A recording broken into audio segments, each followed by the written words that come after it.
Куттуу Баткен жергесинин тургундары. Мен Баткенге алгачкы жолу келип атам. Аябай ыраазымын да. Себеби мен Сеулдан келемби, Лондондон келемби, Кыргызстанга келгенде маскачан адамдарды көрөм да. Көп маскасы, бир эмес, 10-15 маскасы бар. Жасалма. Бул жерде жасалмалуулукту көрбөдүм. Чыныгы жүзүңүздөр үчүн өзүңүздөргө кол чаап коюңуздарчы. Эми бул жерде биринчи эле мен Гапыр агай бул кыргыз элине түшкөн кут деп билиңиздер. Бир эле лейлектин кут эмес, кыргыз элине түшкөн кут. Азыркынын дүйшөнү же болбосо экинчи Исхак Разаков төрөлдү десек, бул аша чапкандык болбойт да.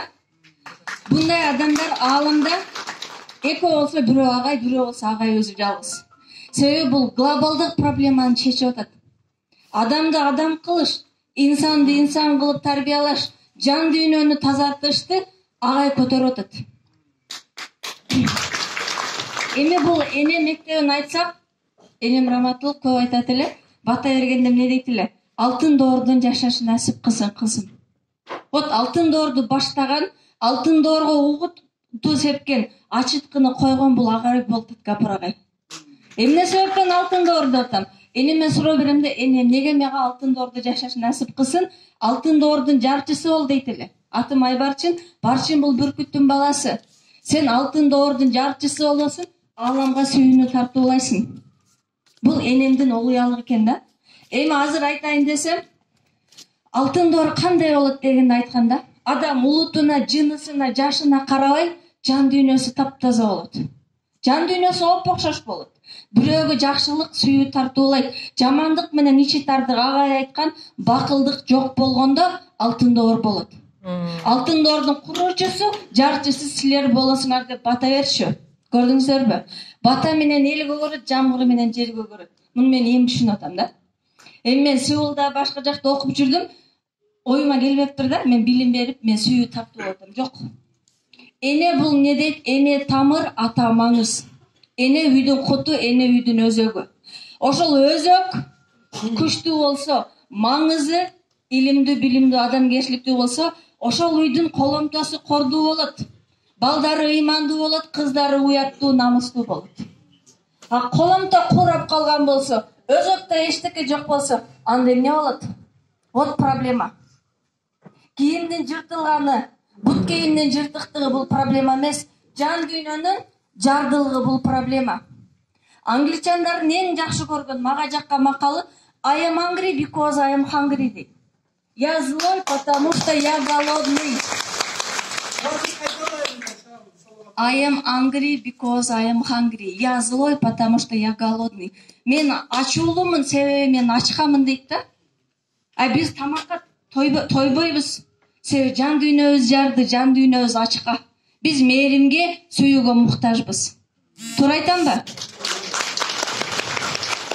Жан дүйнөсү толу адам бардык нерсеге топук кылат, канаат кылат, сабыр кылат. А бизде канаат, топук, сабыр, адамдын эки көзү топуракка төбөт дейт. Ошол туура болуп атат да. Эчтекеге тойбой калдык да. Эми сабырдын түбү саралтын, санаган ойго жетесин, кайгынын түбү каракөл, түшөрсүң, чөгүп кетерсиң дейт. Каракөлгө бизди депрессия, стресс, сабырсыздык түшүрүп атат. Бирок каракөлгө жалгыз өзүбүз түшүп кетип аткан жокпуз. Ата-эне, бир тууган жакындарыбызды кошо сүдүрөп кетип атабыз. Бекер айтпайт да, казанга жакын жүрсөң көзү чыгат. Жакшынын шарапаты, жамандын кесепети. Мен бул агайды менен замандаш болуп, агайдын колунан чай ичип, үйүндө, куттуу үйүндө түнөгөнүмө Аллага чексиз ыраазычылык билдирем. Мен сизди бизде ушундай азыр көбүнөн угам да, досторумдан угам. Сен ушунча тил билесиң, Кыргызстан тупикке келип калды. Балдарыңды алып Кореяга кетпейсиңби, Москвага кетпейсиңби? Менде бар мүмкүнчүлүк, Кудайга шүгүр. Бирок Кыргызстан куттуу жер. Кыргызстанды мен эч жерге теңебейм да. Анан эми ушул куттуу жер, куттуу эл деп атабыз. Манастын эли, Чыңгыздын эли эч качан кыйчалыш жолго кыйналбайт да. Бирок ошол кыйчалыш жолго келгенде, ошол жерден алып чыга турган бир эр жигит, эр азамат керек эле, бул Гапыр агай да. Мисалы Манаста айтабыз да, тирүү болсок бир дөбөдө өлүү болсок бир чукурда бололу деген адам. Кыргызды кыйынчылыктан алып чыккан. Азыр биз дагы ошондой кыйынчылыкта турабыз да. Мен университетке балдарга барганда, балдардын көзүнөн мен эчтеке көрө албайм. Туман да, туман. Максатын билбейт, кыялын билбейт, милдетин билбейт, каяка барып аткан багытын билбейт. А багыты жок адам каяка барат? Максаты жок адам каяка барат? Максатсыз адам бул эки калагы жок кайыкка чыккан адам сыңары да. Толкун каяка бурса кете берет. Акыры тупикке барып башы жарылат да. Демек, максатты туура коюшубуз керек, кыялды максатка айландырып, аракет кылып, ана результатын көрүшүбүз керек да. Мен ошо балдарга психологиялык сабак өтүп бериңиз деди. Бардык класстарга кирдим. Сабак өткөндөн кийин кыздар эжеке сүрөткө түшүп алайлычы дейт да.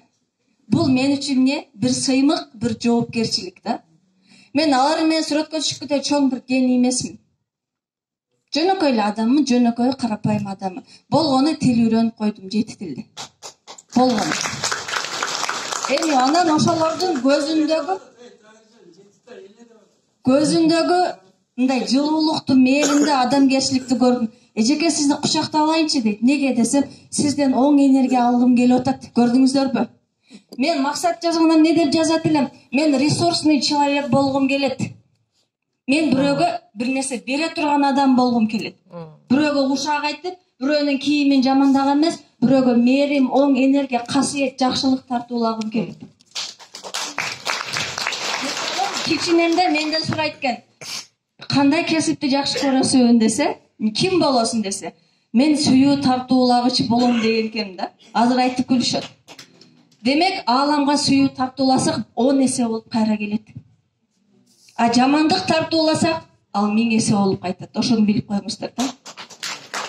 Эми мен сиздерге бир нерсени айткым келет. Ошол кыздар, кучактаган кыздар эртеси мынтип ырайчылык кат жазып келишти кол менен. Бул чыныгы адамгерчилик. Анан мен дагы агайдын бир нерсесин айтайын. Агай балдардын бардыгынын жан дүйнөсүн тазалап, аруу кылып, аппак кылып коюптур. Бул байкалды. Алардын көзүнөн, мамилесинен, сүйлөгөн сөзүнөн. А бирок бизде ошончо адамдар турат, жан дүйнөсү көрүнбөй калган слой катмарлардан. Депрессия, стресстен улам балдардын жан дүйнөсү, жүрөгү көрүнбөй калган. Ошол жүрөктү тазалай турган инсан сиздер. Ал үчүн эне мектебинде окушуңуздар керек. Бул шарт. Эми мен азыр ырайчылык каттын бардыгын окусам убакыт кетет. Мынтип жазыптыр. 5-класстын окуучусу.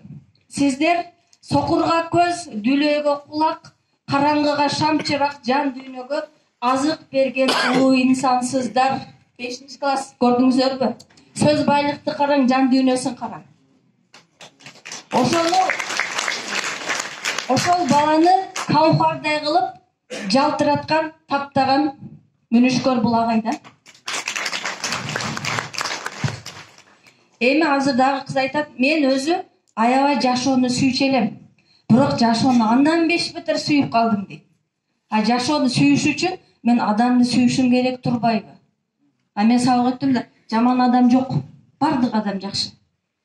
Мен оюмда оң карман, терс карман деп жүрүп, мен эжеке адабиятта терс карман жок турбайбы дейт. Жок. Терс карман бул биздин башыбыздагы эле ой да. Анан англис тили сабагын өттүм кийинкиде. Англис тилин окугандан кийин дагы ырайчылык кат беришти.